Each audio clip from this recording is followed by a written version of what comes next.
Hey, there he is. Tristan, what's up, man? Can you hear me good? Yeah, I can hear you. Can you hear me? Yes, sir. How you doing, man? How's it going? I'm doing good. How about you? I'm doing all right, man. So it's been a while since we last talked here on the on the MMA show, but how's everything going? How's the training going? Man, it's good. It's better than ever, really. Recently we've really dialed up the intensity of our training, just added a lot more cardio, and just really made it more fighter centric training. Just trying to make it as intense as possible and really just get ready to get in there and fight. Excellent. I see you got the nice gear from the gym, the Hobbs MMA. Yeah, Rep rep this is one of my fight shirts. I just happened to cut the sleeves off this one. Nice. You got to represent, right? So, man, let's get into this. You got some big news you want to share. Let's hear this. What's going on with you right now? So May 20th, I will be making my pro debut. It's been a long time coming. It will be for Nightmare Promotions in Ashland, Kentucky. I will be taking on David Richardson. Um, it's going to be a great fight. Really looking forward to making my debut there. You know, I've heard that Kentucky fans can get pretty rowdy. Um, I like to think I'm a pretty entertaining fighter, fan friendly style. David is a big, strong guy, heavy wrestler. It's going to be your classic striker versus wrestler matchup. And I'm really looking forward to showing off, this newfound fire that I've gotten, because I really feel like my drive and my hunger for this has really turned it up a lot recently.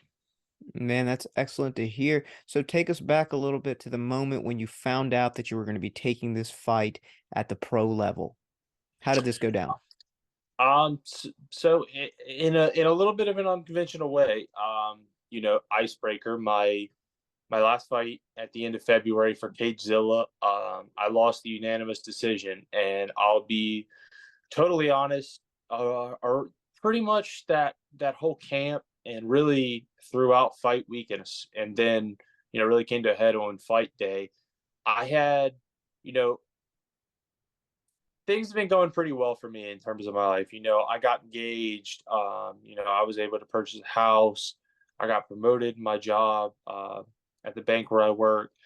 Things were going really good for me. And when I first started fighting, that's who I was. That was it. That's what I was making everything off of. And then as things kind of became I had a life outside of fighting. I kind of lost sight of where fighting fit into that. And it became more of just something I felt like I needed to do more than I wanted to do.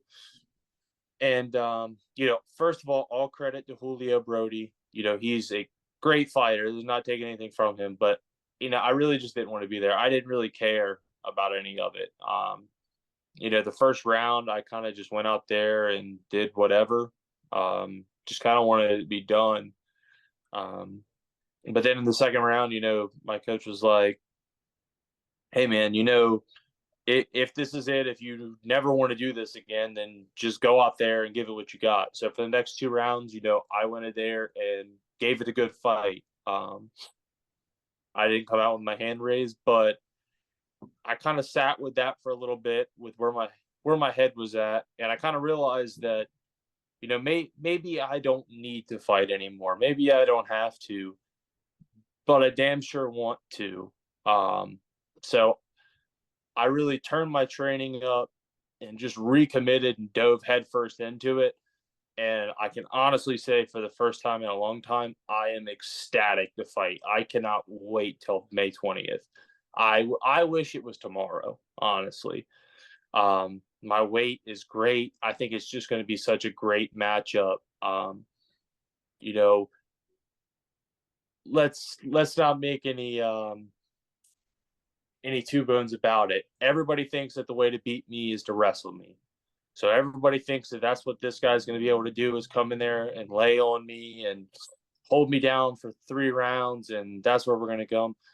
That's not what's going to happen. I can promise you, because this time around, if that's what his game plan is, I'm going to throw his ass straight off and throw bombs at him because that's what I'm coming with May 20th. Love to hear it, man. So you talk about some of the setbacks that you went through, the couple losses to end your amateur career, the injuries you had that gave you the longer layoffs, this newfound fire. What can you for the most part, what do you credit this newfound fire to? Man, I think um really just reigniting the training and making sure that I always came in here and worked hard, but really just having that intensity and that focus in that. Yes, I want to get better as a martial artist, but at the end of the day, it's for a purpose. It's so that I get in there and I fight and I do what I do best, and that is go in there to knock people out. Um, so really just keeping the focus on that and knowing that my purpose in this is not that I have to do it, but because I enjoy going in there and going to straight up war with these guys. Because let's be honest, I fought a killer's row. I would put my amateur resume up against anybody in the region, maybe in the country. I fought the baddest amateurs you can find, and even though I've lost, how much damage have I really suffered? Right, right. No, it makes sense. And you feel at this point it's the right time for you to make that jump into the pro level. Yeah, I mean, I think that reset is something I needed. I felt like I was toiling away a little bit. That might have contributed to my um, sort of indifference about it. I kind of just felt like I was a hamster on a nice little wheel going around, just taking these fights. Okay, yeah, I'll fight this other good amateur. Who cares? Like, what does it really mean to me? And now, it's not really just about the record, but it's just a hard reset on everything. Just refocusing and getting ready to launch my pro career and make it the best I can. Right on, man. So this next opponent that you have on May 20th, what do we see in him? What can we expect his game plan to be against you? Is it going to be the wrestling heavy like you're thinking? I mean, I think that's where he's going to go. That's what he's done pretty much his whole career is try to wrestle guys. He's not super active in terms of advancing position or ground and pound, really looking for submissions. If he wants to do that, I'm all the way there for it. I can block the transitions, I can block the submissions, and I can get back to my feet. Um, but my plan is if he wants to go in there and shoot, uh, I'm going to defend the takedowns and come at him with the most malicious techniques I can come with. Right. So you've been drilling, practicing your wrestling defense in your training camp at your gym. You say that the training intensity has increased. In what way? Man, we're dialing up the cardio. We're making sure that everything's focused and it's just hard work at all times. There's no just easy drills. Everything is we're working hard, just going. We're not necessarily trying to kill each other, but everything is done with a focus that we know that we're not just in here um, to fool around. We're in here to get better and get to be the best fighters that we can be. Sounds good, man. So, do you have a contract here? Are we going to sign something right now or? I sure do. So without further ado, I have my pro contract here, and it be my honor to sign it right here on your show. Right on. We love it. Signed. Nightmare Promotions. I'll see you May 20th. On May 20th. And the promotion, what was the promotion again? It's Nightmare Promotions, more specifically ECC Cage Fighting. It's in Ashland, Kentucky. The promoter's name is Mike Sart. He's a great dude. He'll actually be fighting on that card, Oh, as well wow. as I have a teammate, Josiah Newton, will be making his return to fighting on that card. I'm really looking forward to seeing him fight as well. I think that he is the future of this region. Wow. I make no two bones about it. I think that kid has so much skill, and nobody really understands yet how good that he's going to be. Well, he's somebody to watch out for. Then, I mean, if he's as talented as you say, we can't wait to see him compete as well. Yes, sir. Yeah, and everyone else at the gym, I seen recently you guys had another Hmm. some guys were fighting in New Mexico, right? Yeah, yeah. So, as you know, Hobbs is Hobbs Jackson Wink MMA here. We are the only affiliate of Jackson Wink. They held their first fight fight card in a while, and we had a couple guys go out there. So it was kind of like a uh, I don't want to say an intramural, but it was essentially an intramural because we are teammates at the end of the day. Um, so we took on a couple of their guys. Cody Noel was able to come back with a win. He had just a sick guillotine finish, lifted the dude off the ground with it.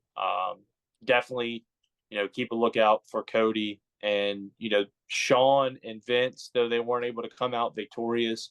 To go out there, fight at Jackson Wink against pro fighters who had legit records. I mean, Vince fought a guy who had 7 pro fights already and 13 amateur, I think. Wow. So I mean, that was a lot of experience, and you got to go out there, you got to face that elevation. So it was a good learning experience for them, and even though they didn't come away victorious, I have no doubts they'll have a great future in the sport. Definitely. Maybe we can see you doing a fight in New Mexico one day. Hey man, after this, we'll see whatever's next. I'm just ready to get this going. Right. So, man, you were mentioning, by the way, congratulations with all the good things that are happening in your life, in your personal life, outside of the cage. Thank you.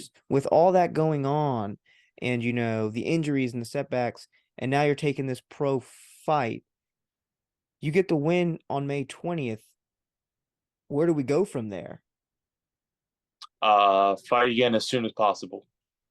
So the goal is still to just to be a pro fighter and potentially, compete in a bigger promotion.